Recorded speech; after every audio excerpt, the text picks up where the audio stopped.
తనూజ గారు second finalist గా select అయ్యారు అని ఫుల్ గా ఫైనలిస్ట్ అవ్వడానికి ప్రైజ్ మనీలో నుంచి కొంత అమౌంట్ ని కట్ చేసుకుని దాని వల్ల మాత్రమే సెకండ్ ఫైనలిస్ట్ అవ్వచ్చు అని చెప్పి బిగ్ బాస్ చెప్పారు. కానీ తనూజ గారు దాన్ని రిజెక్ట్ చేశారు అని చెప్పి తనూజ గారు ఆ మాట చెప్పి రిజెక్ట్ చేసింది నిజమే అయితే మాత్రం అది మాత్రం సూపర్ అసలు. ఎందుకంటే ఇంతకు ముందు తనూజ గారికి ఒక అస్త్రం కూడా లభించింది, పవర్ అస్త్ర అని చెప్పి.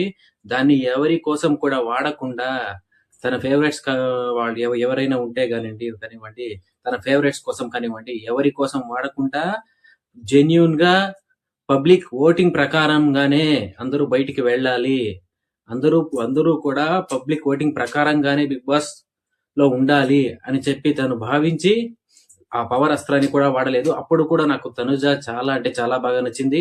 నెక్స్ట్ ఇప్పుడు కూడా తను అంత అమౌంట్ ని బిగ్ బాస్ కు రిటర్న్ చేసి ప్రైజ్ మనీ నుంచి సెకండ్ ఫైనలిస్ట్ ఛాన్స్ నాకొద్దు అని రిజెక్ట్ చేసింది చూడండి. ఇప్పుడు కూడా నాకు చాలా అంటే చాలా బాగా నచ్చింది. ఎవరెవరికి ఇది చాలా ఇష్టమైంది ప్రతి ఒక్కరు కూడా లైక్ చేయండి, సబ్స్క్రైబ్ చేయండి.